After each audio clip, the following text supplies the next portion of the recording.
Are you a Black woman in a toxic job planning your exit, or have you already left and now you're wondering how do you heal from this very traumatic experience? If so, you're in the right place. My name is Marissa Price.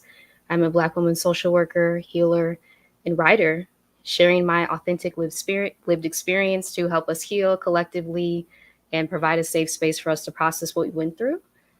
So yes, please subscribe to my channel. Please comment down below if any of this resonates with you. This is kind of an impromptu video that I thought of as I have a masterclass coming up, two-part masterclass with Dr. Kamani of Lifting As We Climb Consulting on how to leave a toxic job on October 20th that you can register for here. And then how to heal from a toxic job masterclass on October 27th that you can register at this link. So this is kind of a two-part thing, right? How to leave is one thing. And I'll just share my experience leaving a toxic job, I guess. So my experience was taking a sabbatical to begin with from the job that I was in that was draining me, right? My spirit, impacting me physically. I took 11 weeks off using FMLA, Family Medical Leave Act, which is unpaid. And that's a huge policy failure within the US that this is unpaid. Hey, Nia, good to see you. Good to see you. Yes, as y'all are coming in, please introduce yourself so we can say hello to you, as always. But yes, this may be an option if you're looking to take a sabbatical, something that we're going to cover at the masterclass on October 20th. Sometimes it takes taking like a break from the environment that you're in to see a way out of it. Because when you're in such a traumatic environment, you can't always see the exit door. It feels like this is all there is, which may lead to feelings of hopelessness, depression, despair, right? A lot of us will start to go down this spiral of feeling like if this is life, if this is it, right? And going to a decision after that. It can really be that serious, but just know that there is life after a toxic job. And again, sometimes it takes taking that break, that initial break. I would suggest looking in your employee handbook to see if there's an option for you to take time off. Right, to take a week, 2 weeks. Like I said, I took 11 weeks off. That was the first time in my life I had ever taken time off of anything. I had gone through school. Hey, Erin, good to see you. Good to see you. Welcome. Yeah, like a lot of us, I had gone straight from school, starting in kindergarten. Oh my gosh, when I think about how long that was. Kindergarten, K through 12, straight to college, straight to work, to graduate school while also working. In interning, which is a whole other discussion I need to talk about. Internships. Oh my gosh. Let me write that down. And then jumping back into full-time work. So I did not have a break in any of that. And I didn't even realize that that was possible for me to take a break, which is the case for a lot of us. But your body, sometimes it gets to that point where there is no other option but for you to stop working and really rediscover who you are outside of what you do, which is why I'm always a proponent of really discovering that, sitting with that, because we don't often have an opportunity to sit with who we are outside of the tasks that we complete for other people, outside of our titles, our roles, our responsibilities. Like, who are you as a person, right? These are just earthly things that a lot of us have to do that we don't even want to do. Who are you? Who were you put here to be? I think that's really an important question. Nia says, take a break from it to see your way out of it. I didn't even realize I said that. Thank you. Thank you for that. Yes. Yeah. Sometimes you do have to take a break. Sometimes you do. So is there a way for you to take a sabbatical? Like I said, 2 weeks off, 10 weeks off. Short-term disability, long-term disability sometimes works for folks with mental health issues that they're experiencing. If your therapist is able to write you a letter, and the process of requesting short-term disability, long-term disability is very opaque.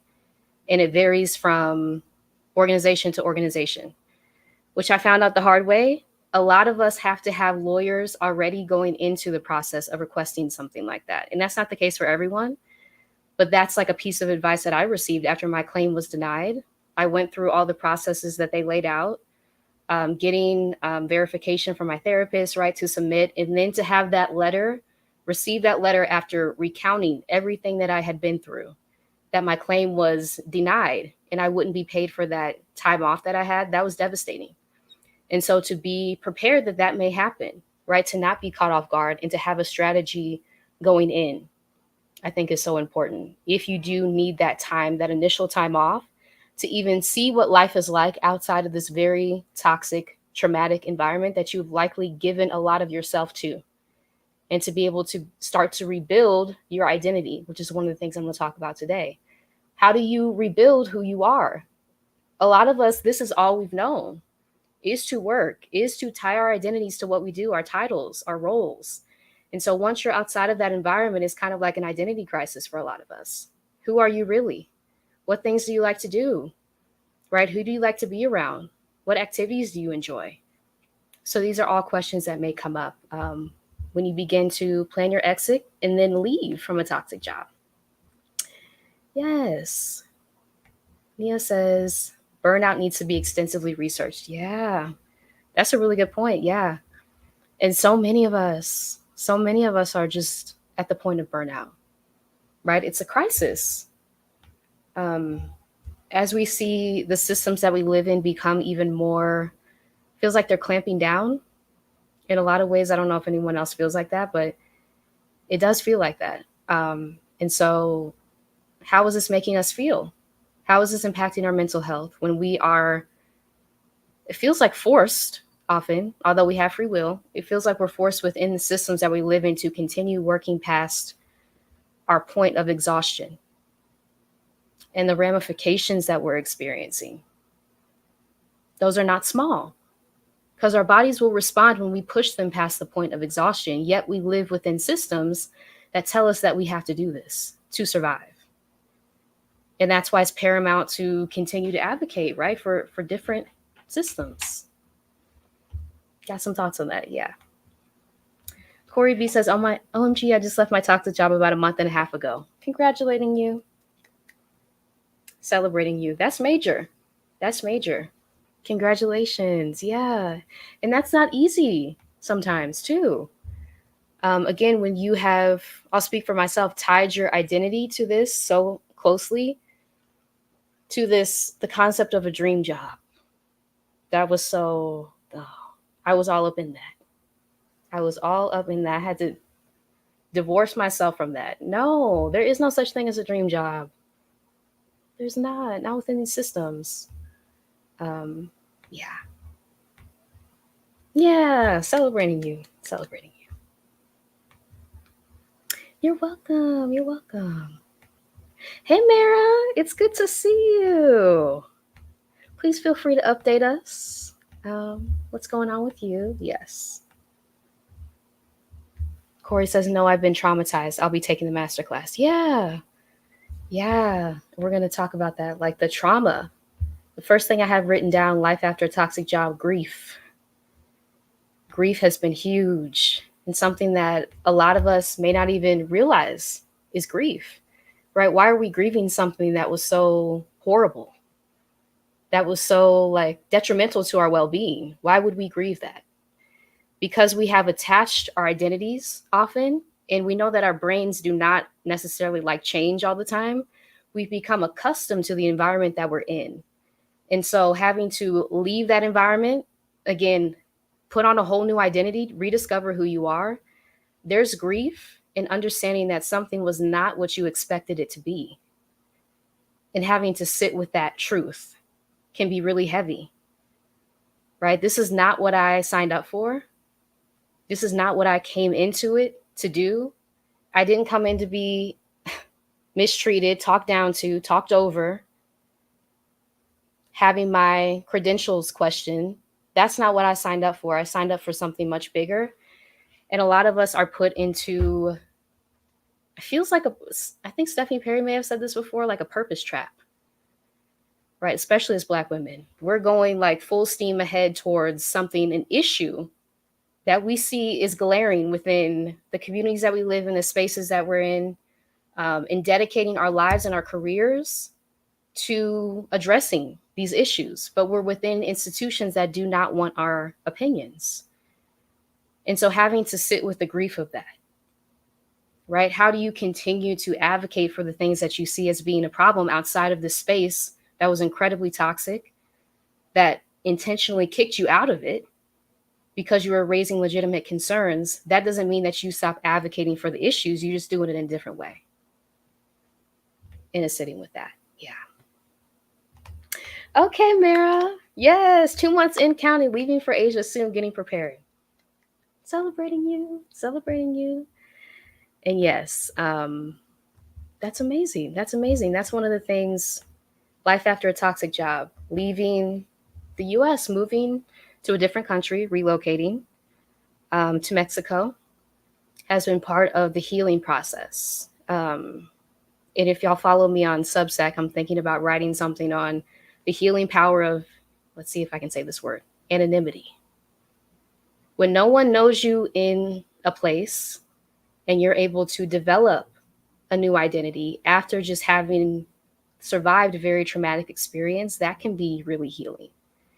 Because now you're away from people who know you for doing past things, being the person that you used to be. If you're trying to develop a new identity, that gives you space and time to be able to do that. And that's one of the things that leaving the US, right, going abroad, has helped me do. And shout out to Exodus Summit for the help that they have provided in that. I'll put my affiliate link to Exodus Summit 2024 if you'd like to register. I'll be interviewing Stephanie and Rashida next Thursday on my channel at 8 p.m. Eastern to talk about leaning into our agency, reclaiming our power to move. So I'm excited for that. Realizing we're not trees, our tree friends. We're not them. We have agency and the ability to pick up, pivot, and we're not chained to where we are. We're not chained to where we are. Yes. Scrolling through the comments, y'all. Secrets. Hello. Yeah. Should we remove a toxic job from our resume? Oh, that's a good question. Not sure how to explain the gap, but I think they're holding me back. That's a really good question. Mine's on there. I left mine on there because I feel like the skills that I contributed, the ideas I contributed, the deliverables that I achieved, I have those listed because those are still what I did, no matter how they treated me, right? And you don't have to share this within, if someone asked you, you have the power to determine what you will share about this. So talk about your accomplishments, your achievements, the things that you did despite the environment that you were in, if even to yourself, right? So that would be my advice. That'd be my advice. Nia says more Black women are coming forward about hostile work experiences. Policies like at-will employment need to cease to exist. Yeah, yeah. And it's healing. It's healing, and it's also infuriating to see how many of us have had the same exact experiences over and over again in workplaces. Again, being sold the thing, if you get another degree, if you get another certification, people are going to like treat you like you're human. It actually goes the opposite way so often. And I really love that a lot of us are being honest and open about that, right? It's not what they told us it was going to be. The mistreatment actually got worse because it sparks insecurity within the people who actually brought you in to do your job, and you're excelling, you're soaring, you're doing well.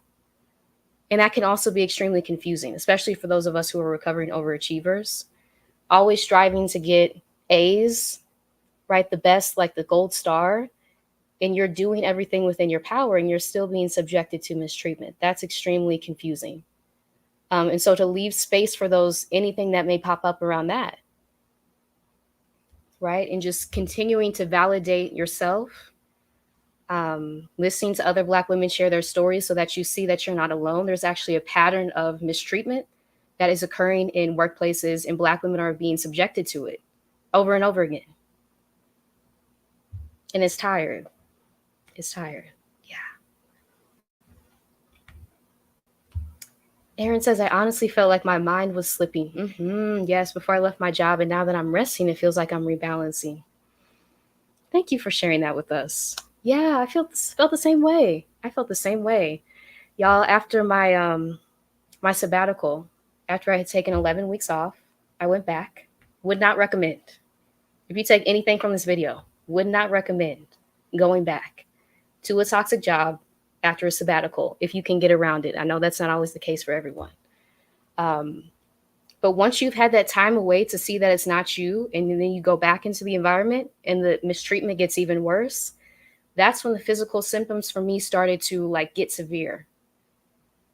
So I had a plan to stay until I received my bonus, which allowed me to leave the US, right? Fund my business. So it did provide that, the monetary thing, but the physical symptoms that I experienced, the mental health consequences, that was not worth the trade-off looking back. So that's just a piece of advice I have to share. Like now going through that, I would not do that again. I would not do that again. So yeah. Yeah, like I said, I will be hosting a two-part masterclass, co-hosting with Dr. Kamani, How to Leave a Toxic Job, masterclass on October 20th. If you'd like to register here, you can register for one or both on either sales page. And yeah, How to Heal from a Toxic Job on October 27th. So these are consecutive Sundays in October. If you would like to attend, we'd love to see you there. There will also be no cameras allowed for confidentiality. We know that the way that workplaces function, right, there's a lot of fear, rightfully so, around people seeing you attend something like this. So keeping that in mind, there are no cameras. Of course, we can interact with each other in the chat, just as we do here. But yes, keeping that confidential for those reasons. Scrolling through the chat. Hey, Latrice. Yes, Latrice will be the guest speaker, one of the two guest speakers at our first masterclass. Latrice Burks Palmerio, a Black Girl Magic lawyer. Yes, she will be talking to us about documenting if you want to go the route of pursuing a severance agreement. Latrice is a lawyer who works with Black women to develop a strategy. So yes. Yeah, that's true.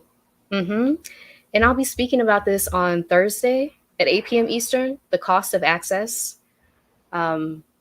Just touching on this point that you mentioned, Corey, yes, they don't want us there. And so what's the cost to us physically, mentally, spiritually, when we're in places where we're not wanted? It's not small. And we're constantly being fed the message that access will solve all our problems. Well, we've seen this, especially my generation, having gone through the full spectrum of being in integrated schools my entire life. I think now we have the data to go back and reflect. Was the strategy effective? Was it effective? And who was harmed during this process? A lot of us. What came out of it? The student debt crisis was one of the consequences. The ramifications on Black students, right? The physical health consequences that a lot of us experience from being in, again, places that don't want us there, have never wanted us there. And so really sitting with that truth. I'll be talking about that on Thursday on my channel at 8 p.m. Eastern. Yeah, I didn't even think about it that way. So true. Starting fresh. Yeah. Developing a new identity. After a toxic job, how can you begin to piece together who you are now after surviving a traumatic experience? That has to be underscored. This is something that impacts our brains. Being subjected to workplace abuse, mistreatment. How is this impacting us long term? And leaving space for who you are now after surviving this traumatic experience. Because you're likely not the same person as you were when you went into this institution, this environment, this job. And so rediscovering, who are you now? What lessons have you learned? How can you apply this information going forward? What has it taught you about discrimination and how to remove yourself from blame? I think that's huge, right? Separating yourself from what you experienced, externalizing the mistreatment that you endured, because nothing was wrong with you. Nothing was wrong with you, right? And even if you made a mistake, I also want to say that even if you made a mistake in your job, because I've seen comments like that before, does that mean that you deserve to be mistreated, harmed, called out? Absolutely not. You're human. You're going to make mistakes. And so if someone used that as a reason to mistreat you, they're wrong. They're wrong. Mm-hmm. Thank you for the hearts. Yeah. Mm-hmm. Yeah. Mara says letting go of the American dream, not gonna lie, was sold for a while. It's hard. The grief of that. Oh my gosh. I think Alicia talks about this on her channel. The grief of letting go of the American dream. Something that was never built for us. And having to sit with that. Allowing yourself time and space to process anything that comes up around that. This has looked like journaling for me, picking back up things that I had put down because I had not journaled in years. So beginning to reconnect with myself through journaling, recording voice notes to myself, to literally validate my experience for myself. A lot of us will get into a pattern of self-gaslighting, which if you've been gaslit, I never know the term. Is it gaslit, gaslighted? In a toxic workplace, we have a tendency to now turn that in on ourselves. That's internalized oppression in a nutshell. We do to ourselves what other people have done to us. And so it's resisting that notion that something was wrong with you, that you didn't see what you saw, that you didn't hear what you heard, that you didn't feel what you felt. Yes, you did. And yes, they were trying to harm you. Mm-hmm. Oh, I love this. My therapist made me take a whole month off to do nothing. Shout out to the therapist. Um, yeah, yeah, I had a really great therapist that I work with using EAP, Employee Assistance Program, which your job may offer this if you do need free therapy sessions to begin to exit plan. That's kind of ironic from a toxic job. But yeah, that was pivotal, having a therapist be able to reflect back to me that it wasn't me, that it was the job. That was freeing. That was freeing. And I hope to continue to do that on my channel, just reflect back to y'all that it's the job. It's not you. Once you have that recognition, you can go in if you have to continue, right? Your time there for the time being, you can at least go in with the understanding that it's not you. If they're continuing to mistreat you, right? Taking back those pieces of yourself that they try to break down intentionally. Yeah, just going back to this comment, like feeling like your mind was slipping. First of all, thank you for sharing that with us. Yeah. Um, and like I talk about on my channel, like severe depression. Again, those of us who had attached our identity, our self-worth to other people's approval of us, and then being in a toxic work environment where that approval was never being able to be obtained, that can open a lot of childhood wounds, right? And it feels like you're forced and you're stuck in this environment. And it's constantly reminding yourself that you have agency, that you can leave just as you came into this job. You can go to another job. You can pivot to something else. You can go to entrepreneurship, which is the path that I took. I'm going to talk about that a little bit because entrepreneurship can be difficult, right? So if you can give yourself a runway to be able to heal before you enter into a new thing. And I know that's not possible for everyone. But having time to process and also plan your next steps, I think is really pivotal if you're able to do that. And that's something that I would do. If I could go back again, I would do that. Because entering into entrepreneurship from a toxic job and not allowing time for myself to grieve, process what I experienced really led to negative health ramifications. So just to be honest about that. Mm-hmm. Yeah. Oh, no. I'm going. Hello, Mukbang Muga. Yes, I'm going through toxic job right now. I don't know what to do. It's intense. I would say the first thing, can you, first of all, externalize? I think that's helpful. Externalize what you're experiencing. The fact that you're aware, because not all of us are aware that we're in a toxic environment, that sometimes that takes time to get to that point of awareness. So to celebrate yourself for that. And then is there a way that you can pivot out using the skills that you already have to something different, to a different work environment, a different opportunity, right? And even doing this work of understanding toxic jobs, realizing that it's a system that has to be said.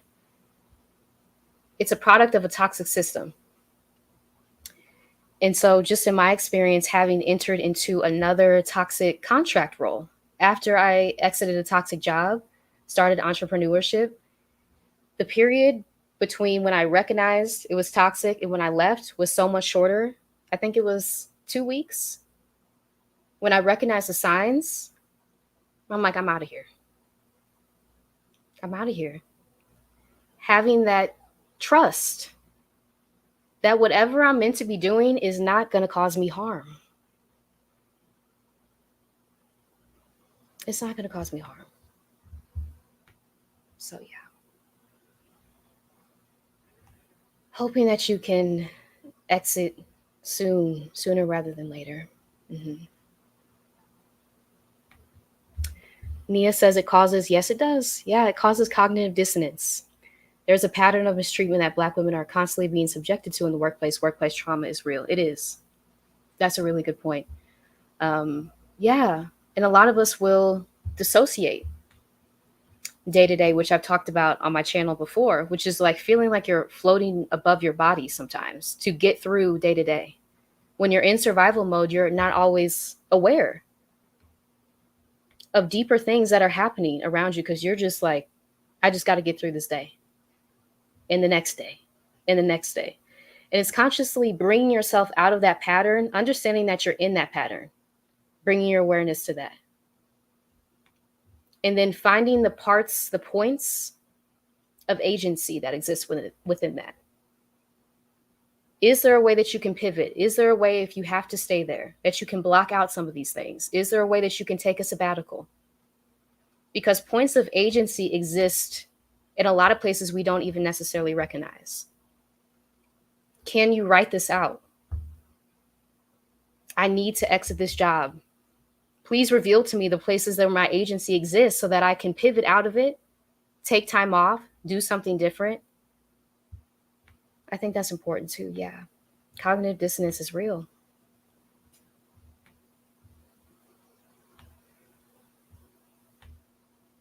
Yeah. Complex PTSD. Yes. Yep. That's a good point, Erin. Yep. And this is just PTSD that's not relegated to like a single event or occurrence. It's something that's experienced over time. You're experiencing the same traumatic event over a period of time, whether that's weeks, months, years, that can create feelings, symptoms of complex PTSD. Yeah. Yeah.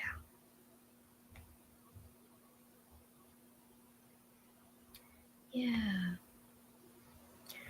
All right, y'all. Yes, reflecting.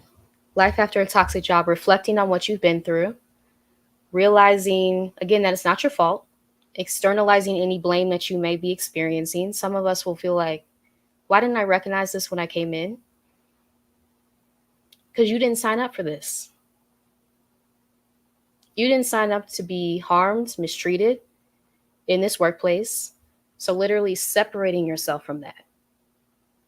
If that visual helps. This is the blame that I'm carrying. And if you can visualize leaving that blame at the workplace, at the place that you left, that's theirs. They harmed you and they mistreated you, and that's on them. That's on them. And part of healing is recognizing within ourselves what may have made us feel like we couldn't leave because of things like childhood trauma, which I'm so passionate about. Because realizing that the environment that I was in was a direct reflection of a lot of the environments I was in childhood that I could not leave. And so giving myself grace, of course I would feel that way as an adult, that I couldn't leave. because that was my lived real experience as a child. And I had to reteach myself, literally rewire my brain that no, I'm an adult now. This made up concept that I have issues with. I'm grown now. And now I can take myself out of environments that are harming me. That mindset shift. Right? Yeah. Yeah. Oh, yeah. Yeah. Aaron says, I think it's hard because being African American somehow has made us believe for generations that we are just a little bit closer to the American dream than our ancestors or parents. Yeah. I agree with that. I do. And it's difficult and it's confusing, especially for those of us, if you're a millennial, um, Gen X too, or younger, realizing that what we were told that things were in the past and now being met with this reality that it's really not in the past, that it's in the present, that we're still being subjected to a lot of the things that generations back were being subjected to. And it's hurtful when people don't believe us. I mean, just to say that, it's hurtful. And that can make us take on shame onto ourselves again, right? I could have done something better. Clearly, it's not the environment because everyone around me is telling me that that's in the past. And so the more of us that are able to share, no, this is actually a lie. It didn't get better. Things changed, but did they improve?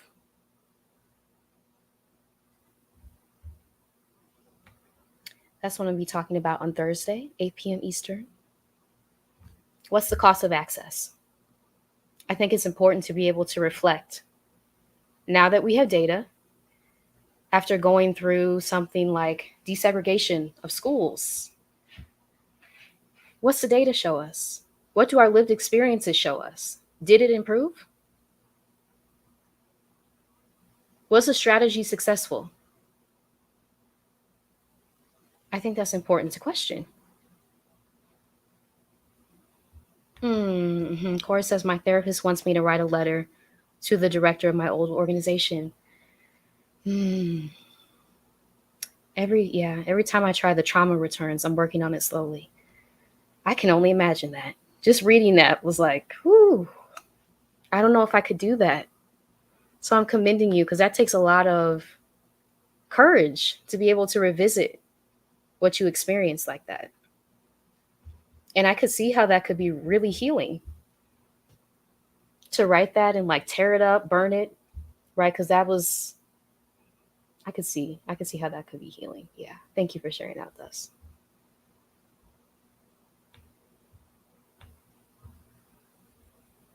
Yeah. That's a good point. You must have dissociated for self-preservation. That is on point. Yes.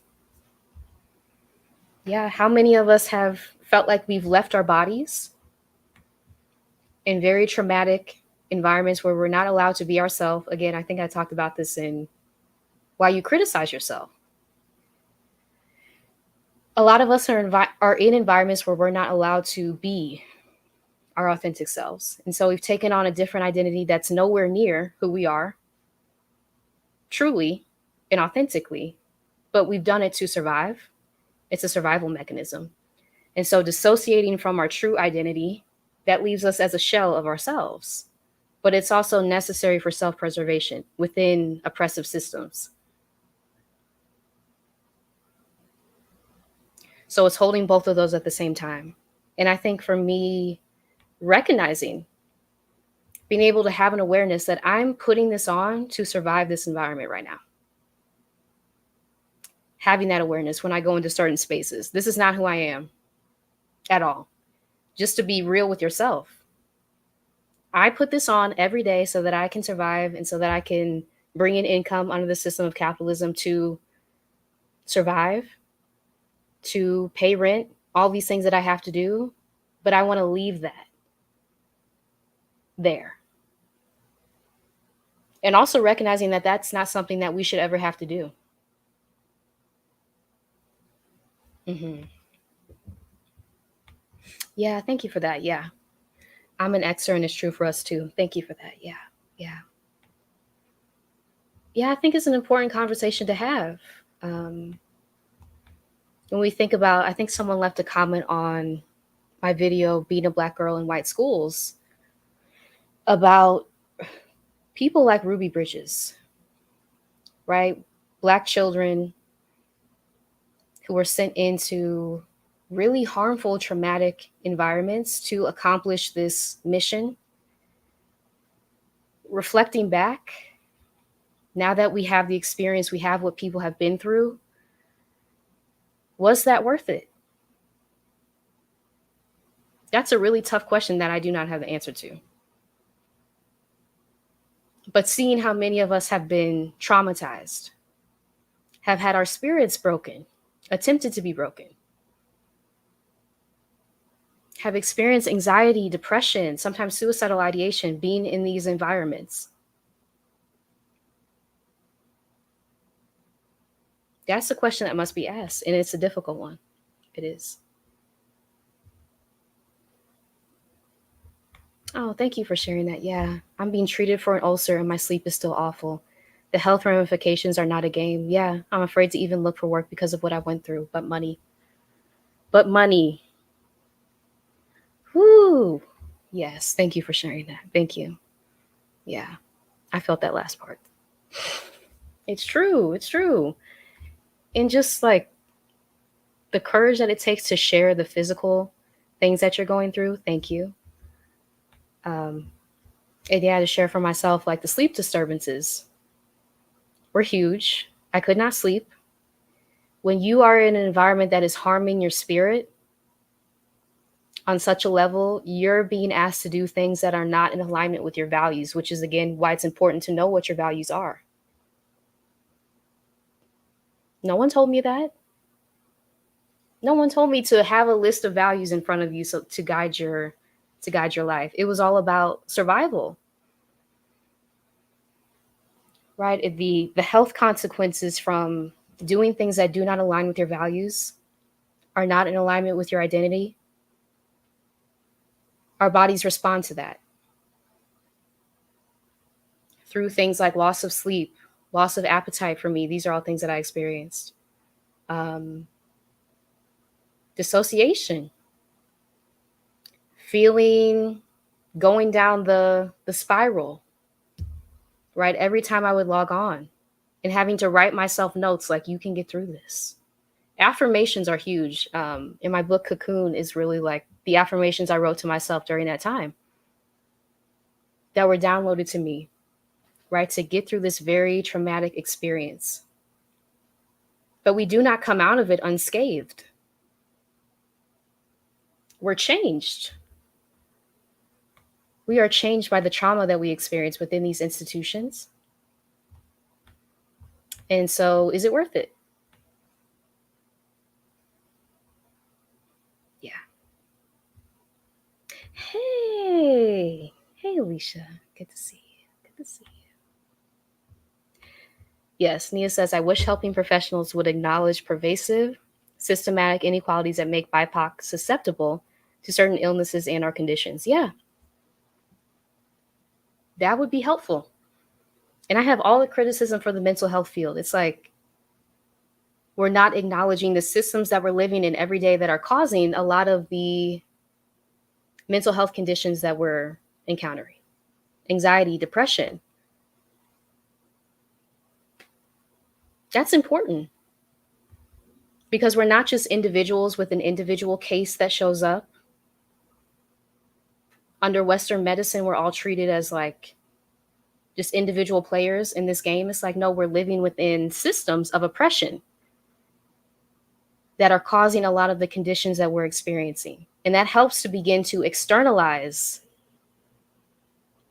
anxiety, depression, the physical symptoms that you're experiencing. You're in a toxic, oppressive environment.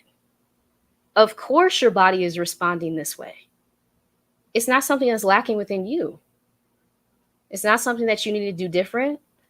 Besides recognizing that you have agency to leave, but to place that blame on yourself that you're causing these issues, that something's inherently flawed, because that's a lot of the times with being sometimes therapists, to be honest. And I'll say openly, like having had really great experiences with therapists and really bad experiences with therapists, right? Sometimes it can feel like you're flawed when you receive that diagnosis just so coldly, as if you're not living within systems that are causing the issues that you're experiencing. Mm-hmm. That's true. That is true. Oh, yeah, that's true. That's true. Gotta sit with that one. Yes. And under the system, again, of capitalism, it's like the interest is not there to, like you said, to cure, to help, to point these things out. Because if I can convince you that it's an individual problem, you will keep coming to me and seeking individual care. Sometimes that's what it feels like. Mm-hmm. Oh, I love this. I suggest creating a list of your values and placing it somewhere that you can see it every day in your office space. Ooh, that's a really good suggestion. Yes. Yeah, because I did not know about values. Working with Coach Yolanda on YouTube, that's the first time I had the chance to lay out my values and understand that the workplace I was in was in direct contradiction to like almost every value that was on that list. I'm like, okay, that makes sense. That makes sense. But no one told me to write out a list of values. Yeah, that's helpful advice. Mm. That's a good question. Hey, Renee, good to see you. How can we change this system? It's crazy. I read about 10 books about capitalism, how it came from, yes, ideologies and slavery, but what's the way to freedom? That's my question, too. Mm. I don't have the answer to that. I wish I did. I think it's continuing to understand how you're showing up as a person. This has been helpful for me. The spaces where I can invite in liberatory thought versus thoughts that conform with the systems that I'm in, that I was told to think. Bringing my awareness to that.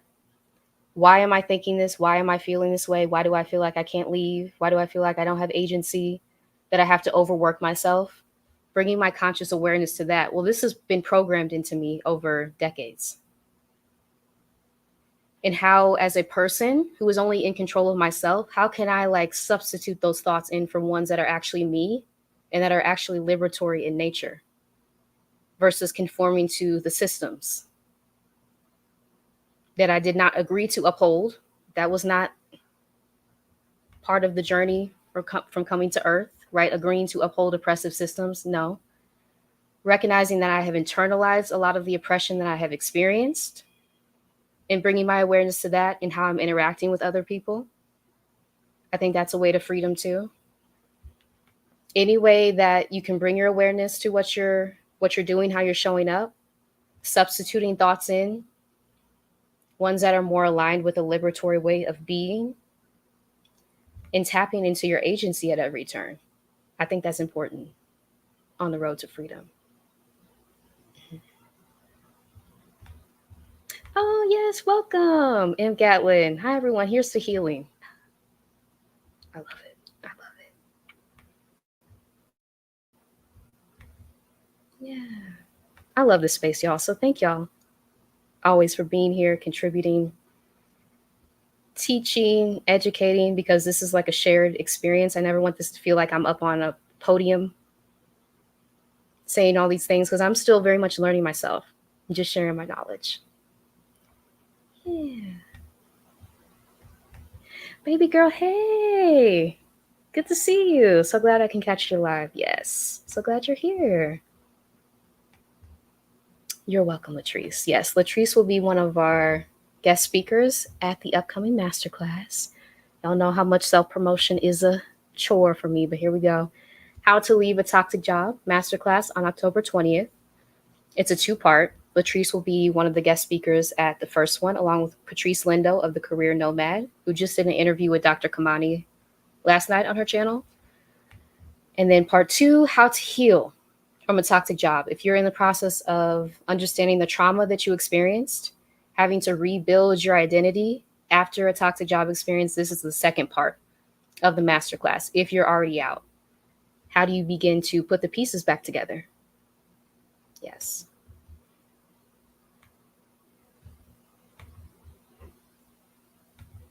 Oh, I'm glad you're here. Yes, so glad you're here. So glad you're here. You're so welcome. You're so welcome. Mandy says, hi, Mandy. Yes, thank you for creating a safe space for us. You're welcome. Oh, you're welcome. You're so welcome. Latrice says the brain is a muscle. Come on, Latrice. The brain is a muscle and thinking is the best freedom tool. That's true. Oh my gosh. That's so true. Yeah. Your imagination is the key to your liberation. It's true, though. It is true. Once you begin to change, become aware of your thoughts, actively change your thoughts, now you can substitute in things that actually align with a message of freedom versus conditioning. But we're all taught to think. It's like, understanding that you can take a different path too, I think that's important. Besides the one that was told to you as the one you have to follow, start questioning stuff. Why? Why? Why was I taught that? Who does this benefit? Mm-hmm. Aaron says, agreed, Marissa. The awareness is breaking down the system. Yes. Mm-hmm. Mm-hmm. Yep. 100%. Yeah. Yeah. Mm-hmm. Oh, yes. The systems want us to dissociate from ourselves, but our intuition won't let that happen. We're all finding our way back to ourselves. This. Thank you, Aaron. Yes, that's true. So no matter the conditioning, the messages that we're told to dissociate from who we are, to disregard our authentic selves, it's like something within us. And I feel like especially people who are drawn to like healing spaces, just us here, there's a message that's like resonating. And we're realizing, hold on, I understand what I was told and what I was taught, but there's something within me that won't stop fighting back internally. It knows that it's wrong. That voice that we have inside all of us. And I agree, we're all finding our way back to ourselves. Yeah, it does feel like that collectively. It does. Yeah. Yeah.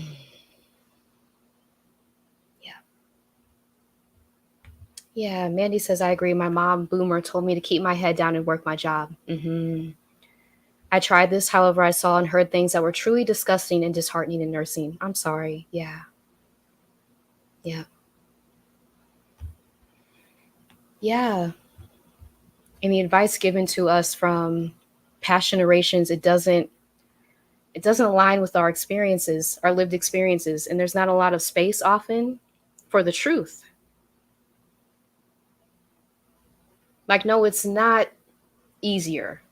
It's different. It's absolutely different.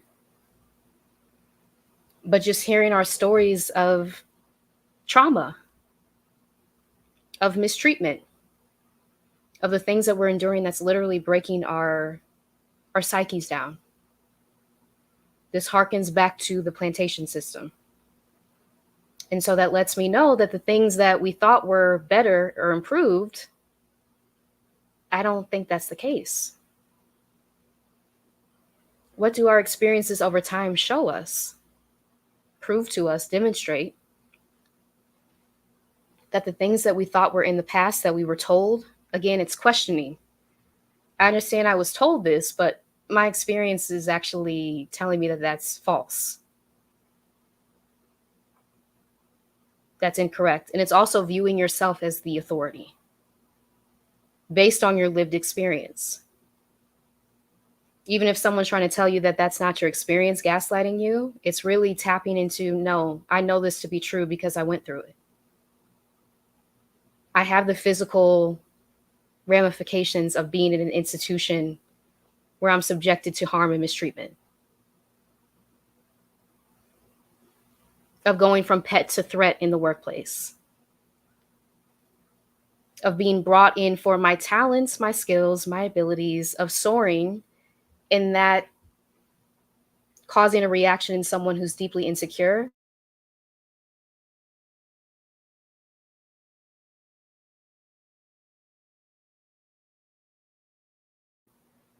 It runs counter to the narrative that everything's better. Mm-mm. Hopefully I'm back. But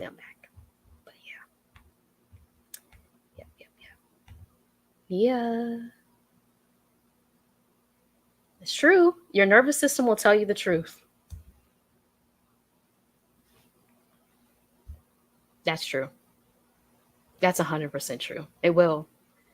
And one of the things, again, after leaving a toxic job, healing is understanding how your nervous system was affected. Are you hypervigilant? Are you on edge? This was the case for me. That's how I know. Are you waiting for someone to say something to you? Where the environment now, you may be in a different environment that doesn't require the same response, but your body is still in a trauma response because you just survived trauma. You just survived trauma. And so it's recognizing, is my nervous system still on edge? And how can I go on the path to begin healing and resetting? And breathing. Breathing is huge.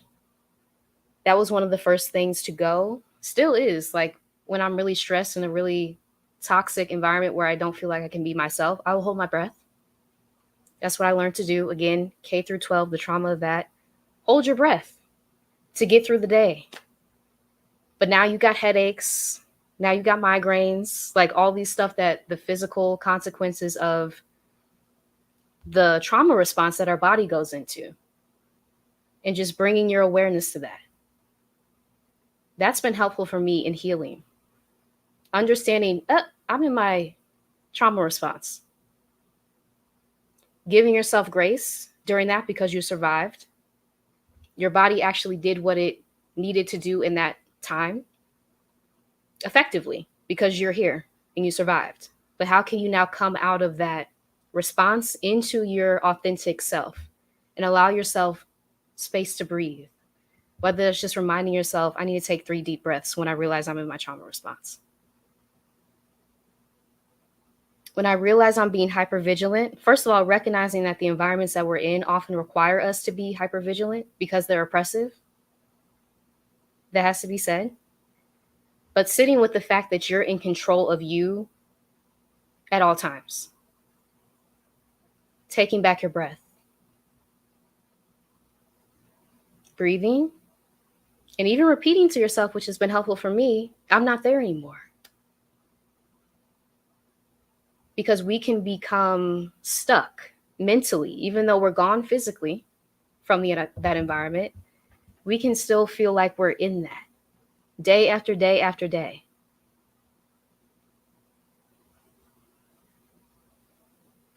Yeah. Oh, thank you. I appreciate that, Kate Grant. Yes. Good to see you here. Yeah.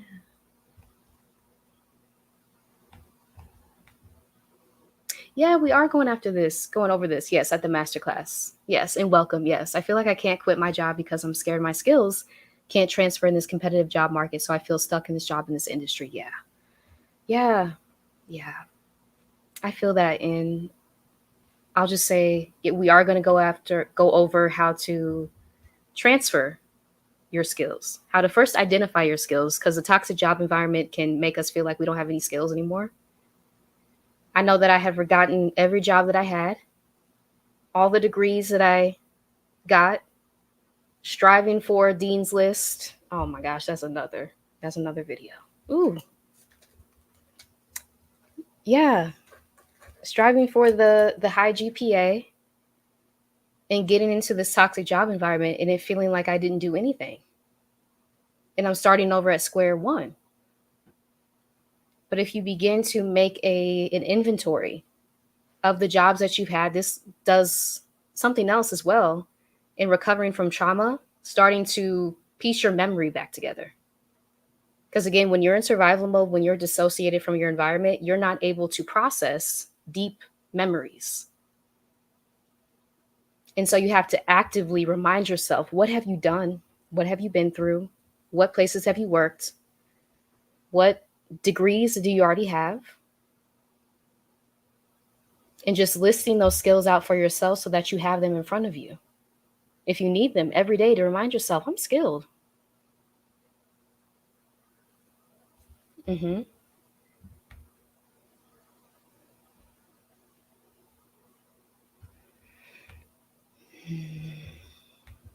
Yeah, Corey says it's worse. My grandparents were about to retire early, buy a big house, work less hours. It's different now. Yeah, it is.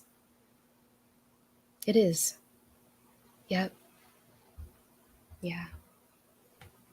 And we see a lot of times like retirement is not even an option for people anymore. So this thing that we're sold to work ourselves to the bone until 65,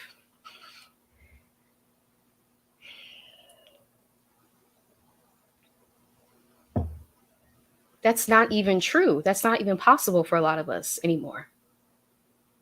They keep raising the age for retirement. And it's like just realizing how much they want us to be robots often without the need to rest, take time off, breathe, be a human being. I think that has to be said. Like, these are not human systems that we're operating in.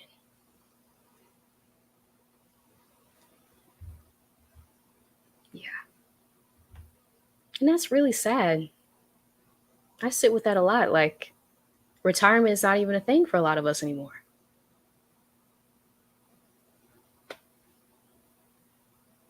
Yeah. Yeah. Corey says, I refuse to be stressed out. I'm supposed to be stressed out and overworked because I'm a Black woman. Never again. Yeah. Mm-hmm. Mm-hmm. And that line right there, I'm supposed to be stressed out and overworked because I'm a Black woman. Yeah. No, it's constantly reminding ourselves of our agency. Like you said, I refuse. The politics of refusal. I've been like getting into that, like researching um, historical events. What were the areas of proof that we engaged in the politics of refusal throughout history? And how did that change things going forward? Just the ability to say no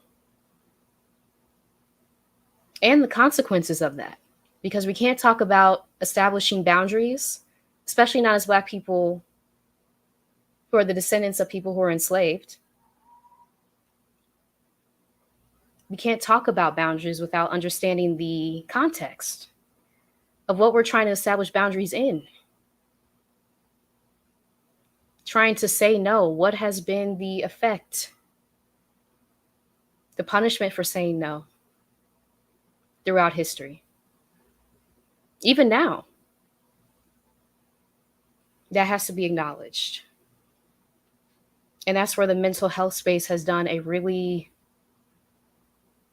terrible job of teaching us and educating us about the systems that we're in and how that's impacting things like boundaries that we're told are so easy to just say no. It's actually a very deep, layered process of rewiring your brain, cognitive processing of what has happened to you in the past when you've said no within the context of oppressive systems, and then tapping back into your agency. So, yeah. Yep.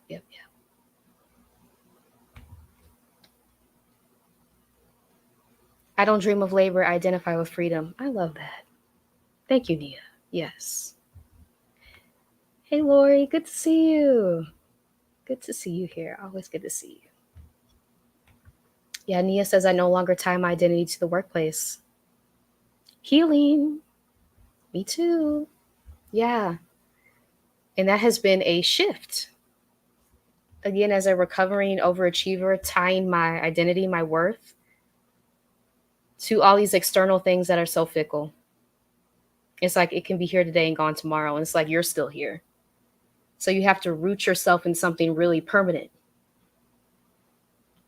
Who you are, your values, your identity, what you believe in. Something that's unchangeable and untied to things that can go away. Or someone changes their mind this day and they don't want to praise you. It's like, okay, I'm rooted in who I am, so that has absolutely no effect anymore. Severing those ties.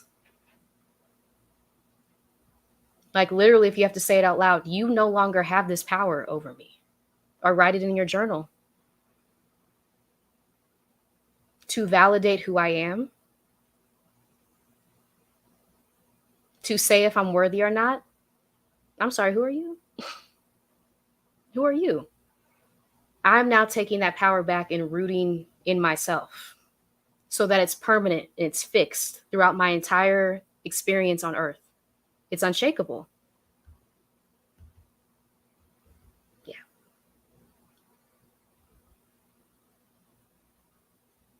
Yeah. Sorry, just scrolling down, y'all.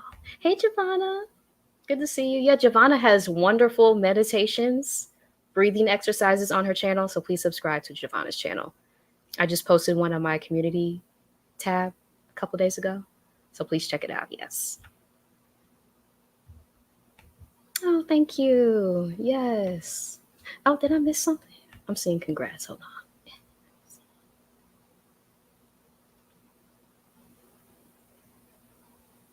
I think I missed the congrats. I'll scroll up in a second. Yeah.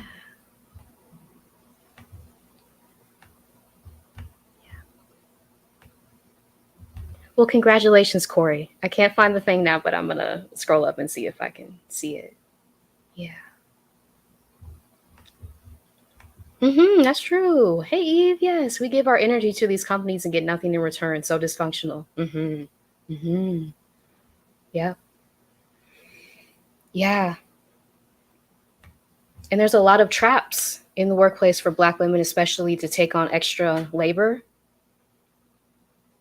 with things like leading, ask me how I know, leading initiatives, book clubs, trying to educate people again because we recognize the injustices that are occurring, the systemic failures at play. And so we're trying to put our energy towards addressing these, which is coming from a really good place, but it's being exploited to squeeze out more labor from us. Like, no, even coming to that awareness after leaving the job I was in, like, never again. Never again.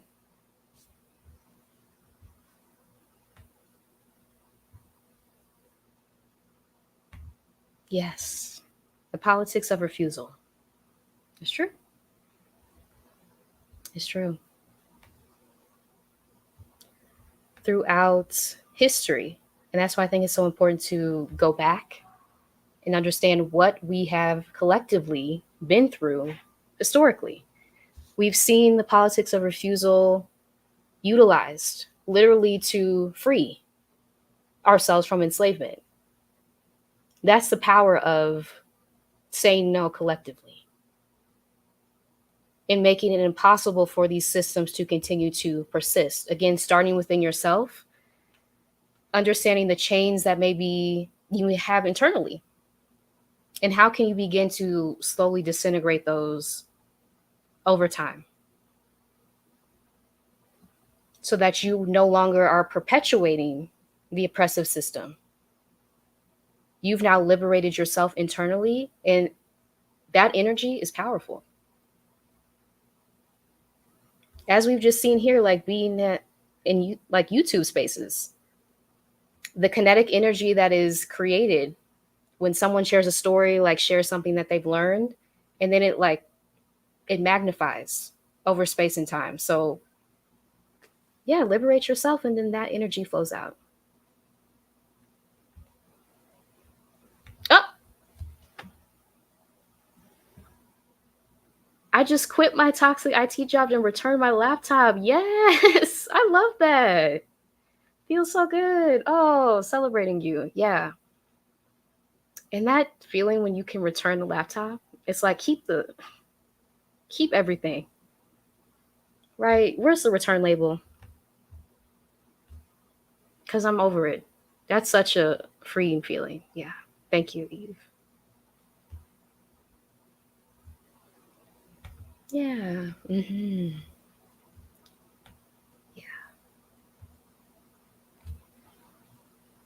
Now we're more disposable than ever. Yeah. Yeah. That's a really good point. The impact of AI.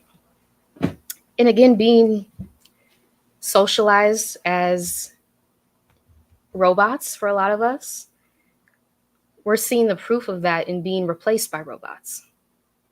Like, oh, this is what y'all wanted us to be all along. No, no, it's actually like pushing against that. No, I'm human. I'm human. And just thinking about this like at a species level, right? Sometimes I like, this is getting to my woo woo, but like zoom out from Earth and literally envision myself as I'm like looking at what's happening with everything. None of this is correct. None of this is correct. And so surviving these oppressive systems, however you're doing it, managing to take care of yourself and make yourself the first priority in your life, I think is very important. Also, understanding where the chains may exist, the messages that you may have internalized that are telling you that you're not free, and taking those out one by one. That doesn't serve me, right? Bringing your awareness to when the thought pops up and then swatting it away and replacing it with one that is actually you, that actually resonates with you, again, with your values, with your identity, and who you are authentically. Yeah. Hey, Danny. Always good to see you. Thank you for being here. Erin, yes, I'm skilled. I'm skilled. Yes. Yeah. Corey says, wow, I'm going to start doing that. I'm not there anymore. Yeah, that's been helpful for me, just repeating that out loud to myself. I'm not there anymore. And that took a long time just to be upfront in talking about life after a toxic job, understanding that I'm not there. That took me a good 6 months. Again, the deep trauma. And I told y'all that I went back to the toxic workplace that I was in for an additional 6 months after taking the initial 11-week sabbatical using FMLA. I went back, which aligned with my financial plan, but deteriorated my body and my mental health even further, which is why I would not recommend that. Once you have an out, try to prepare for that to be a permanent out if you can. I know that's not always possible, but like a permanent way to leave that workplace, because you do not want to go back after time off, because now you have the recognition that it's not you. You have that understanding.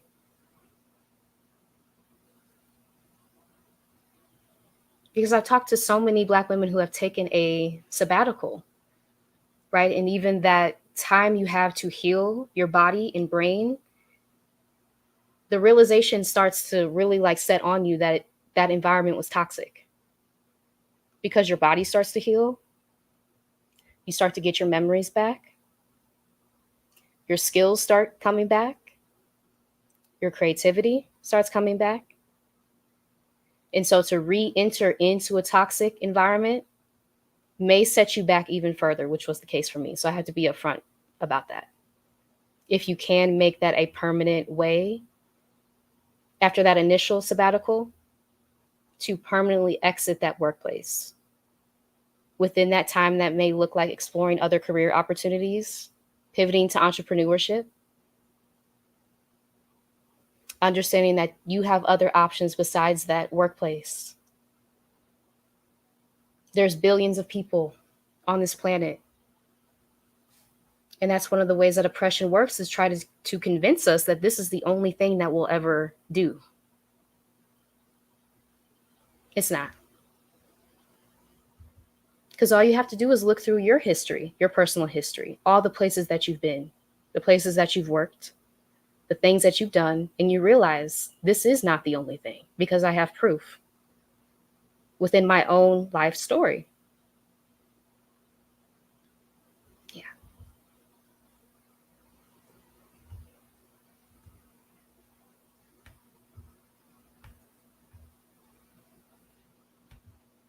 Okay, Jamana, I love that. I love it. I was about to sing it. Okay. Yes, I can see clearly now the rain is gone. Yes, I can see all obstacles in my way. I love it. I love it. Oh, you're welcome. You're welcome. Yeah. Thank you for being so transparent. It's validating for so many of us. I appreciate that affirmation. Thank you. Yeah. And it's taken me a minute to get to the place of being able to share openly. Because trying to talk about your trauma, that's another thing. Trying to talk about it while you're still processing what happened to you, it can reopen those wounds. And so giving yourself time and space, rest, to be able to process, what did you go through? What did you just survive? And then you'll arrive at the place where you'll be able to talk about it openly. But you need to give yourself time to heal and process. Yeah. Oh, thank you. Thank you. I appreciate that.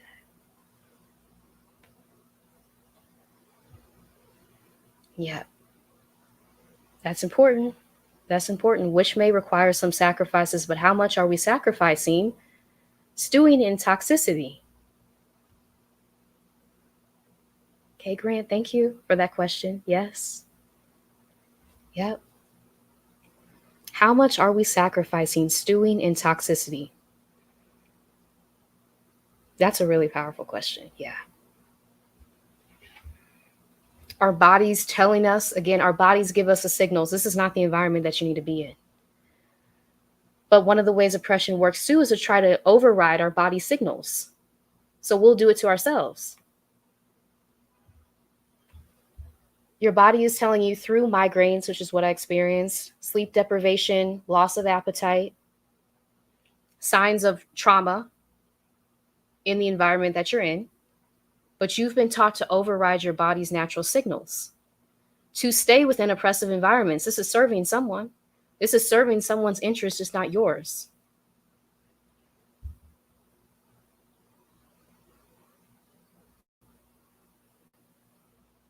Yeah.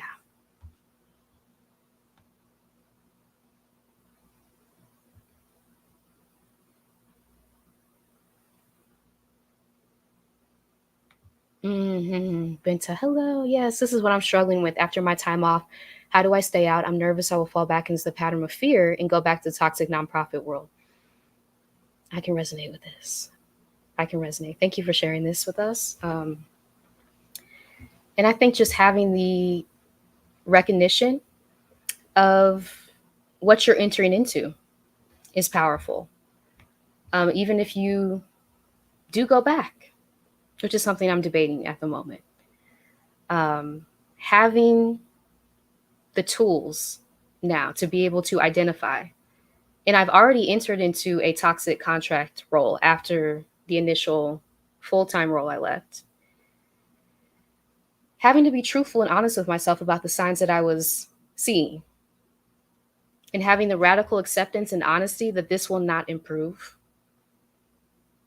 Toxic environments do not get better. They don't get better.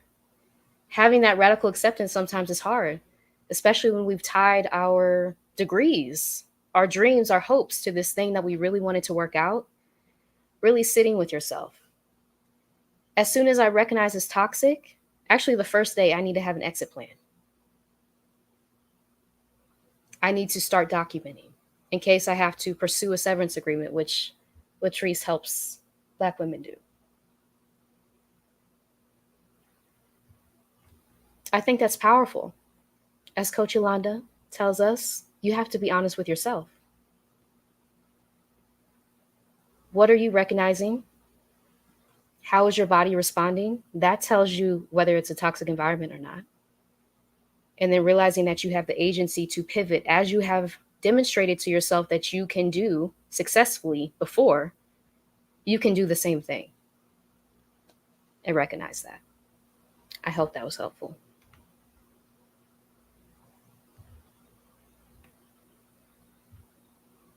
Come on, Corey, take this key card too. And yes, that's true. That's true. It is the best feeling. You said, yep. I was like, girl, bye. Take this job and your laptop. Take it. Take it all. Throw away the mugs, the stickers, all of the, oh my gosh, that just brings up like all the stuff. Wow. All the stuff that we're given to make us feel stuck. Mm-hmm.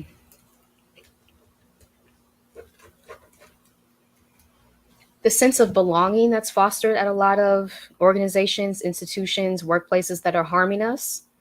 But because they have the free t-shirts, because they have the pins, the mugs, this is the case for college too, we feel stuck to it because now we've tied our identity and our sense of belonging to an institution. And it's reinforced through these things. Yeah, it's true.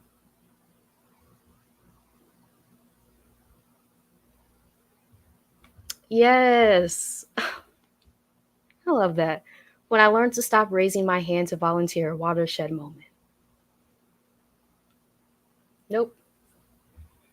No, I'm not volunteering for that project to lead the committee. And that's why self validation is so important because we're sold these things. The society creates holes within us, and then it sells us things that are actually harming us to try to fill those voids that it created. By taking on extra work, it's free labor. Anything outside of your job duties. And the pressure to do these as a Black woman, right? Because we're given like, you're the one to do this. The praise, again, the external validation that we're taught to seek. It's really having that strong filter of things that are coming through and recognizing what it really is.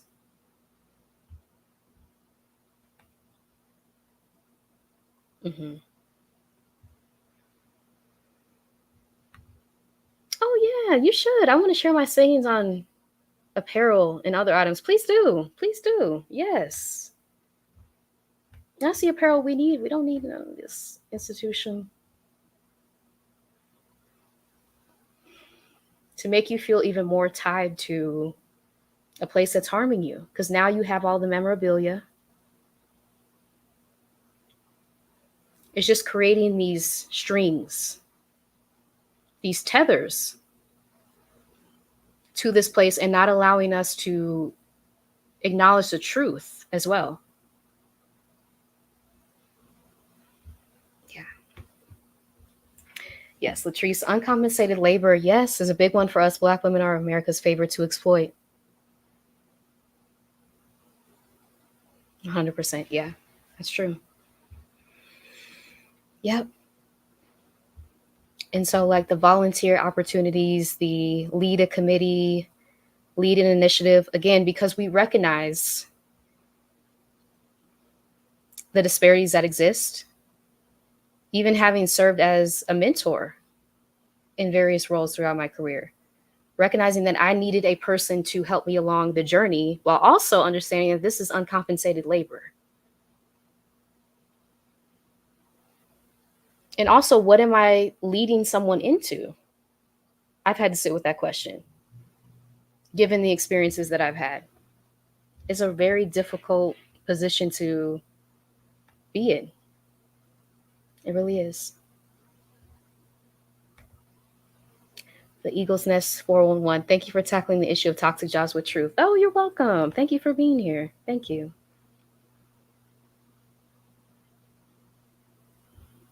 Yeah. Aaron says sometimes I'm like, the system wants us to struggle at a toxic job as a Black woman, but then when I'm resisting the system, it's like, why are you not working, Black woman? Yeah. Yeah.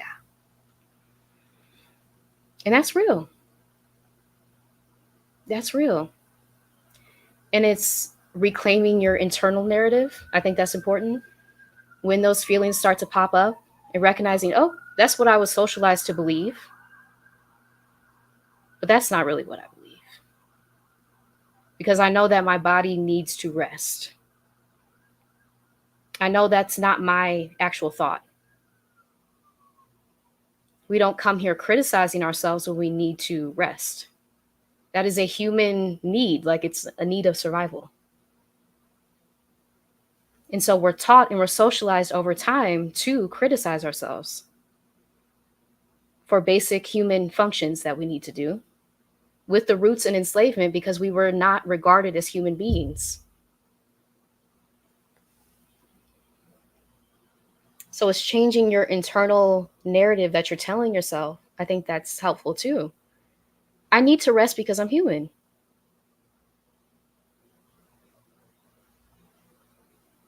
And no, I'm not working because I'm not a machine.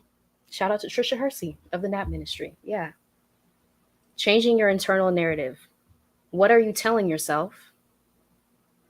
How is that either perpetuating the oppression that you experienced or actually counteracting? And how can you substitute things that are continuing your oppression for things that are working towards your liberation, moving you closer to that, towards freedom? And that all starts with awareness of the thoughts that we're having about ourselves day to day. I love that. Yes. Remember to list those values that you won't compromise for, ladies. I love it. Yes. Yeah, having that list of values is so important. It's so important. What do you value? Because that can be your compass in life when things get like, what am I doing? Where am I going? If you have a list to kind of root you in who you are, now you can start to filter things through.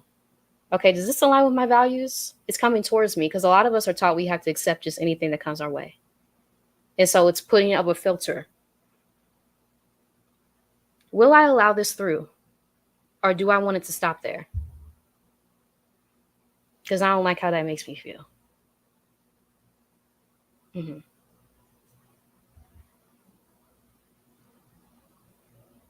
Mm-hmm.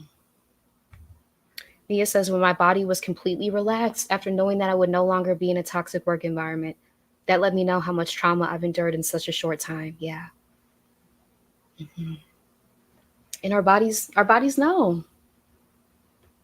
Because again, if you have a chance to Even if you can't leave, take time off. Looking in your employee handbook. Is there a way that you can take FMLA? Right? Just having a period where you remind yourself of who you are away from that environment, because it can be very difficult to do when you're still in the midst of being gaslighted, being traumatized, having aggressive behavior thrown your way every day, being talked down to, being belittled, and you're trying to rebuild your identity within that every day. That's like, that can be nearly impossible. So having that time away to remind yourself who you are and that this environment does not define you. You have existed before this environment and you'll exist after it.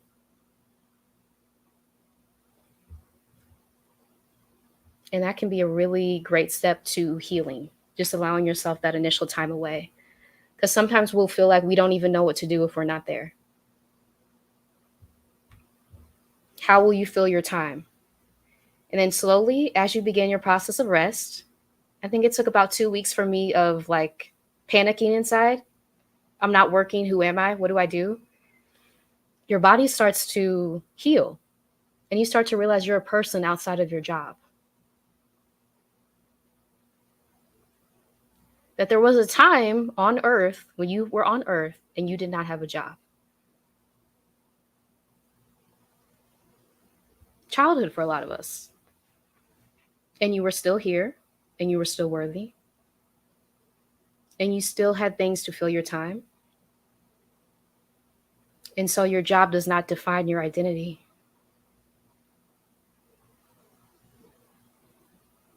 And rest can help us really solidify that truth within ourselves. Yes. Ooh, there's a lot of comments, y'all. Sorry, I'm behind. But yes. Oh, Marissa. Company happy hours. It's going to be a no for me. It's going to be a no for me. No. Yeah. Major red flag. I'm not going.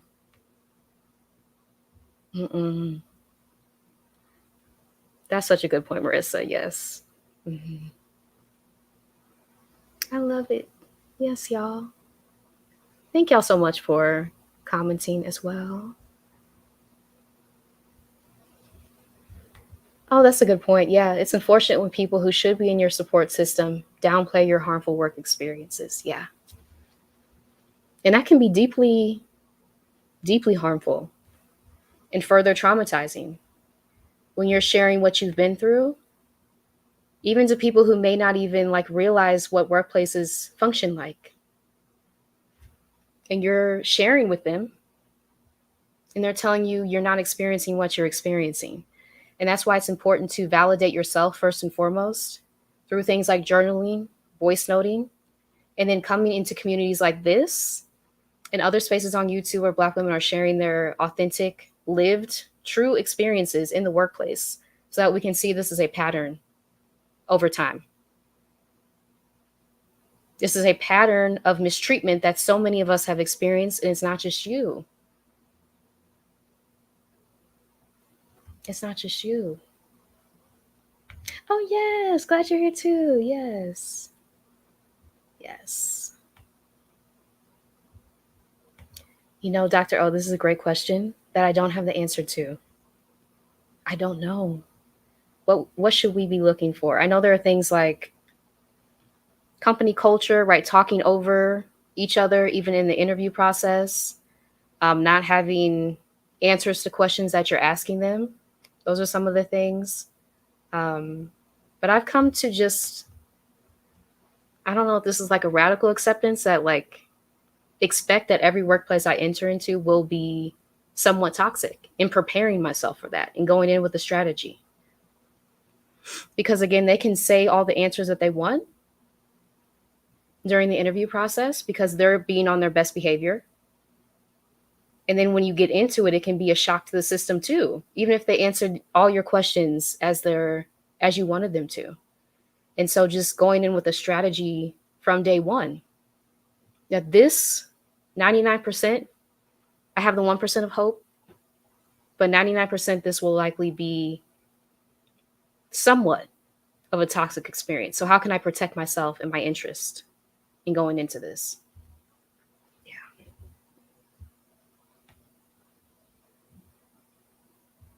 That's true.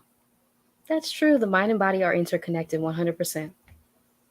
100%. Yeah. Hmm. Yeah. Yeah. Corey says, what do you go through? What did you just survive? Now you can talk about it openly. Yeah. Yeah. That's powerful. Yeah.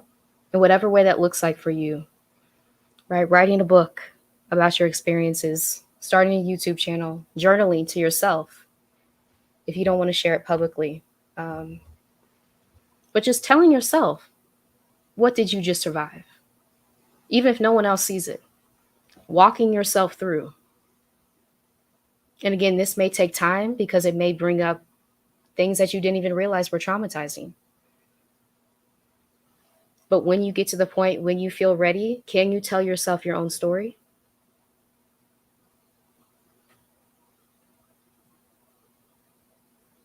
That's important to heal. Hmm.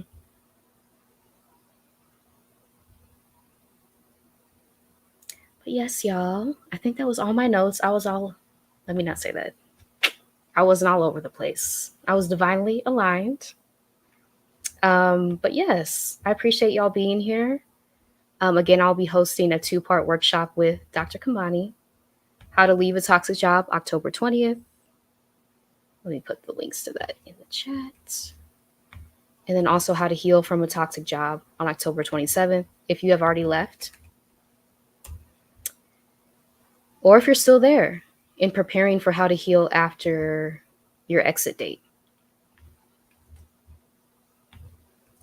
Yes.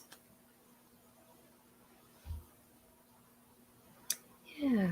I love that. MJ, good to see you. Yeah. Also, giving yourself grace and love for even a small action. That's important. That's really important. Yeah. Because the small steps are still steps. Someone said that. I wish I remembered who said that. But yes, grace and love for even a small action. The little steps that you're taking over time are huge, actually, because you're going to look back and be like, oh my gosh, I'm not where I was. I'm not where I was, and that deserves to be celebrated. Because what did you just survive? An attempt to break your spirit that did not succeed. That's what you survived. And so celebrating yourself for that and telling yourself your story to heal. Inviting in stuff that brings you joy.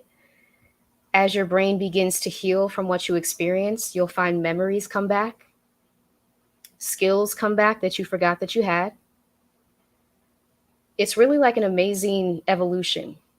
And you realize it's like it really was the environment. That's it. You were thinking it was you. You were really thinking that it was you. You're beautiful, amazing, talented, skilled self. You were thinking that something was wrong with you. And once you leave that environment, you realize it was just the environment. That's it. And so it allows you to take off that shame that you may have been carrying. That you should have did something differently, you should have said something differently, you should have been quieter or more loud, right? The things that we're told to do in the workplaces are contradictory. You want me to be my authentic self, but you also want me to be quiet. You want me to make people feel welcome, but you also want me to do something else. You want me to attend these events, but It's contradictory information on purpose because it's meant to confuse. And so just taking that off of yourself, I think that's like the message of this live. What's life like after a toxic job? Externalizing what you went through to heal.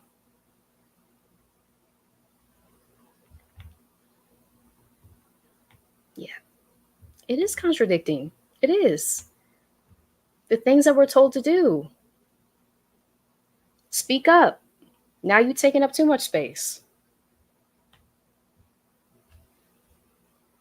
Give me your honest feedback. But now you're doing too much.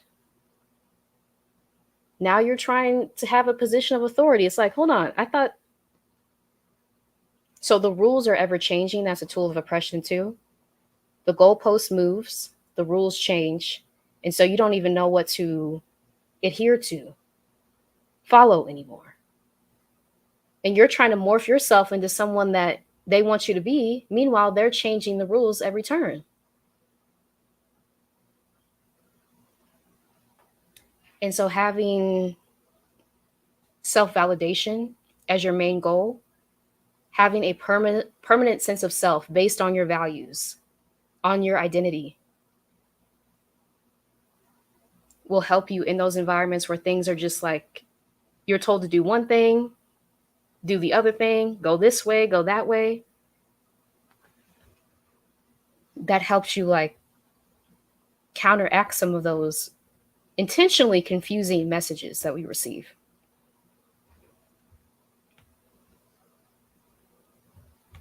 Oh, Danny. Thank you. Thank you for this community space, Marissa. I'm always grateful for your presence and channel. Oh, thank you. I appreciate that. And yes, Tea Time Beauty and M&T the Artist will be going live, I think, tomorrow for a co-working session on Marissa's channel, which I'm excited about. Let me pull up Marissa's channel. Yes, Enough by M&T on YouTube. They'll be having a co-working session. This is collaboration we need. I'm excited about it. Yes. Yeah. Yeah. Thank you. Yeah. Soul Inspired, hello. Says, yes, I survived constant mental and emotional abuse with the dangling carrot of underpayment.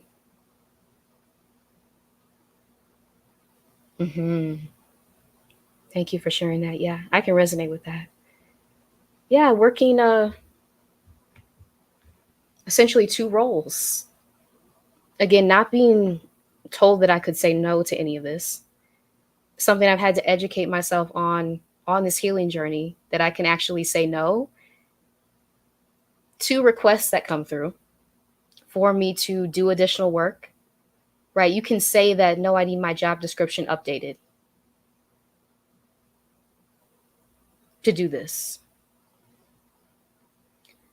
But the fear of that is so deep because it's like it's dangled, right? If you make any objection to what you're experiencing, they'll use, oh, we can take your source of income from you at any turn. And so that fear is coming from a real place. And how can you also exercise your agency in that situation? If you know you're going down the road of, this sounds like an additional job that I'm being asked to do, which is so often the case for Black women in workplaces. Like, I think Jackie Abram calls it like the workhorse.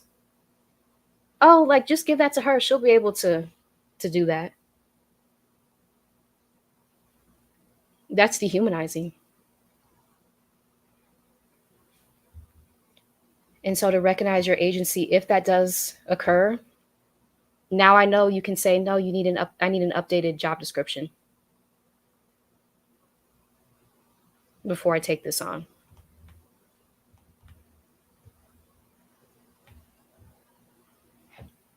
Yeah, y'all. It does, yeah. The standards always shift. Moving yes, performance targets, race to nowhere. That's so true. That's so true. Ooh. Yes. A constant race. Where are we going? Where are we going? Mm-hmm. Yeah. Yeah, this is so true. Suppression is a tool of oppression. They taught us to suppress. It's true. It is true. Yeah. Suppress how we feel, suppress our natural anger and reactions to what we're experiencing day to day so that it creates illness within the body because that's energy that needed to be released. That's anger that needed to be expressed, but we are socialized to suppress under systems of oppression, 100%. Yeah.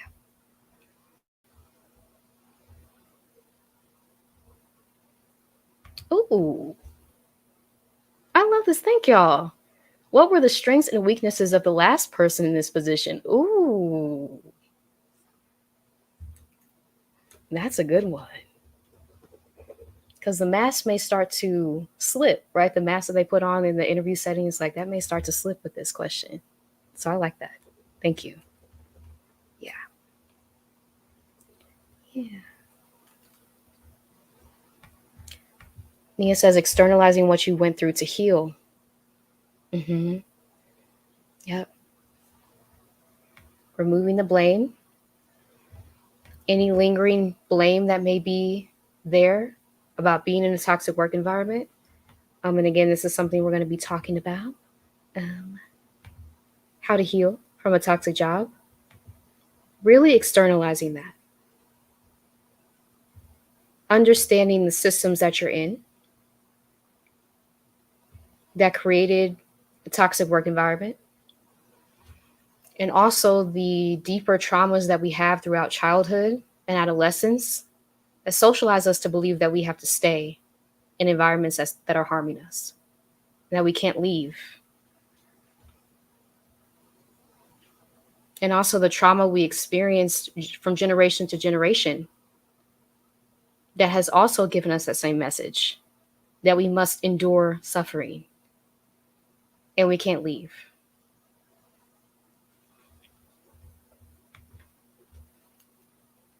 Excited, y'all? Yes. Yes. Yeah, Nia, since I see you all, may we continue to do the healing work, and in return, may we continue to thrive. I love that. Thank you for the affirmation. Yeah. Yep. And healing is not always cute. I think something I talked about on my channel before, like it's not always cute. In fact, it often is not. A lot of it is done behind the scenes where people can't see you, right? And I think that's why it's important to get into community of other people who are healing so that we can affirm each other of our experiences, resist self-gaslighting. You actually did experience that because I did too. There's power in that because when we're in these situations, it can feel very isolating and alone. It can feel very lonely. And so being able to reflect back to each other, it wasn't you because it wasn't me. If you're seeing a light within me, you're also seeing a light within yourself. And in toxic environments, the light that we bring is viewed as a target, right? It puts a target on our backs. It's not welcomed. And so we have to serve that for ourselves often and just continue to affirm, validate ourselves so that we can learn how to have that permanent inside and not affix it or attach it to an institution, a place, a person that's fickle, that has changing rules, standards, things that they like. It's like, okay, I'm permanently rooted in who I am.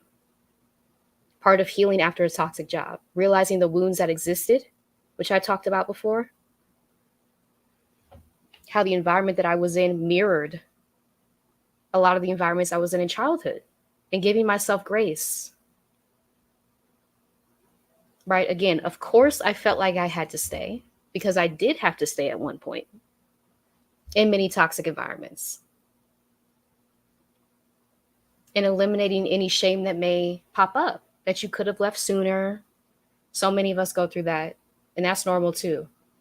I should have recognized it. I should have left sooner, but you survived. And now you have the information moving forward to make a different decision because you have that awareness that you didn't have before. Yeah. Yeah, I agree, Nia. Always having an exit plan is what I took out of this live. Thank you for all your contributions. You're welcome. I agree. Always have an exit plan. I think that's amazing. Yeah. Yeah. And really being honest with yourself when you do notice those initial signs of toxicity, to not gaslight yourself, recognizing that I may be trying to downplay what I'm experiencing because I had to do this in the past. I'm actually going to go a different route. And that's part of healing too, recognizing your agency to go a different route. I'm not going to go down this road, right? I'm actually going to go down the road of validating myself and my experiences, and then also preparing an exit strategy, which is what we're going to help you do at the masterclass. 2-part masterclass, October 20th, 27th, if you'd like to register, that I'm co-hosting with Dr. Kamani, how to leave and how to heal from a toxic job.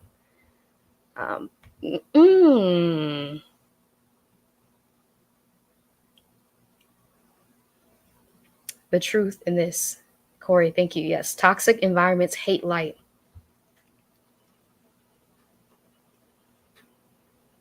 That's true. That is so true. Yeah, they do. They do, and especially as truth tellers. Don't bring the truth to light in a toxic environment. The target will really be on your back, and you'll start to think that something's wrong with you and start to silence your sacred voice and ability to see the truth. Versus recognizing that you were in a toxic environment where truth was not welcomed.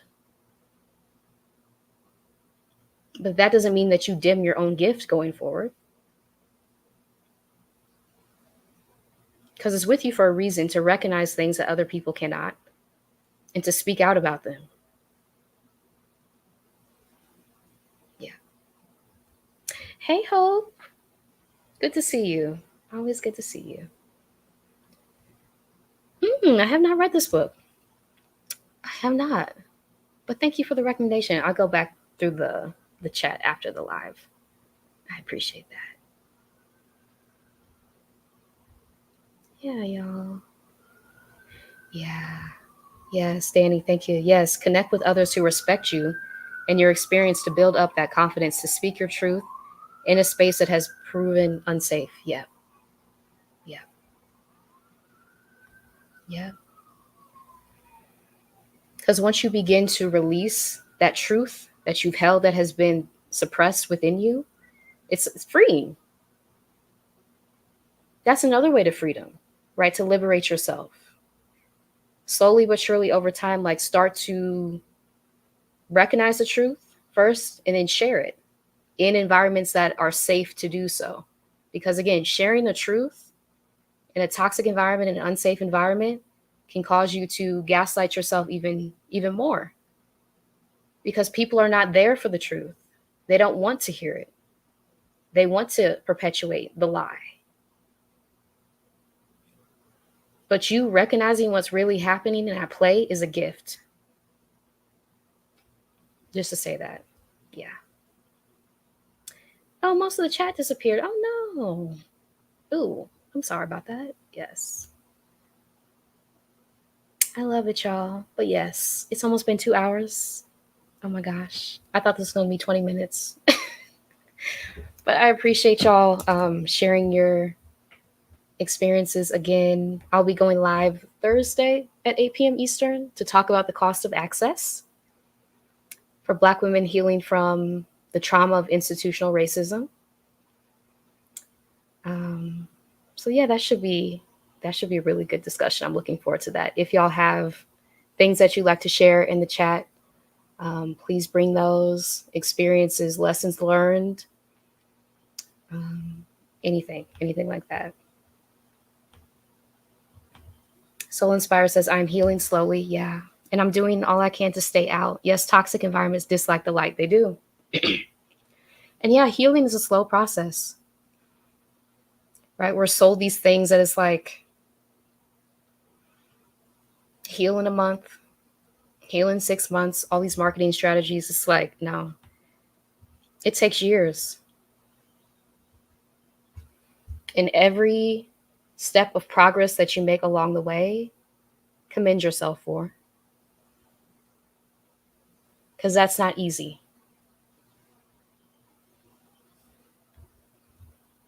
That is not easy. Yes, y'all. Oh, yeah. I'm excited too. Yeah. Inspired by our live chat on student debt. Yeah, the cost of access. What's the cost?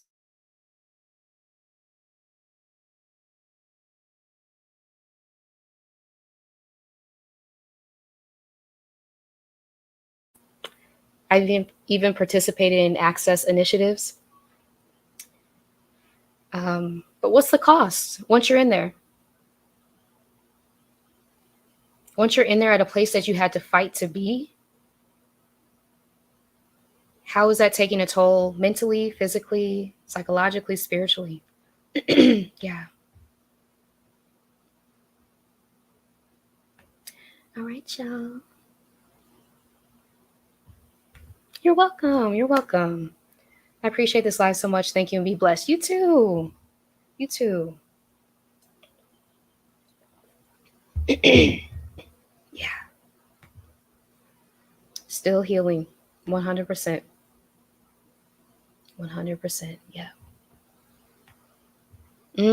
Thank you for, yeah. Truth teller here got the axe. They couldn't handle the truth. Yeah. I'm sorry. Yeah. I'm sorry. I feel like a lot of us who have been attracted to each other in this space, it's like in the same space, we have a lot of the same gifts, which I've noticed. And it doesn't feel like an accident that we're here, like sharing our experiences, what we've been through. It's healing and it's recognizing that the environments that we're in do not allow space for these gifts to exist, to thrive, to take up space. And so just recognizing that, I did a video on being a gifted Black girl on my Substack page, which is linked in the description if you want to subscribe to it. But yeah, we're actually deeply gifted. And it's recognizing that instead of automatically assuming something's wrong with you. It's really sitting in your immediate thought. Absolutely nothing is wrong with me. Starting there. Whenever you encounter something externally.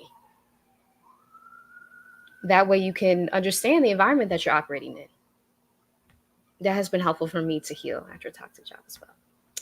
So yeah, I hope that was helpful. Yes. Hey, Rabia. Good to see you. Yes. Thank you for the hearts. Yeah. You're welcome, Danny. Thank you for being here.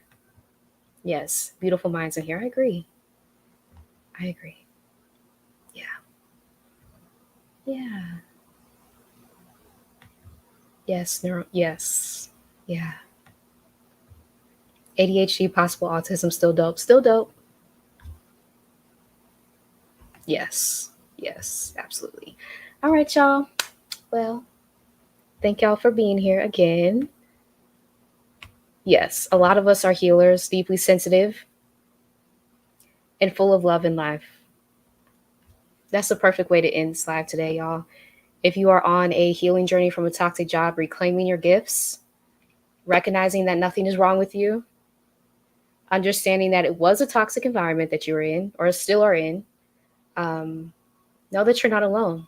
A lot of us are going through this, reflecting on our experiences, healing, um, reclaiming parts of our identity that we may have left behind to survive unsafe environments. And yes, nothing's wrong with you. You're amazing. Yes, thank you for being here. Yeah. Yeah. Oh, thank you. Thank you for this. Your work is so important. I appreciate that. I appreciate that. Yeah, are we? We're all healers in here. Okay, I knew it. Oh, you're welcome. You're welcome. Have a beautiful evening, beautiful people. Yes, thank you so much. Yeah, you're welcome. Of course, of course. All right, y'all. Until next time. Bye, y'all.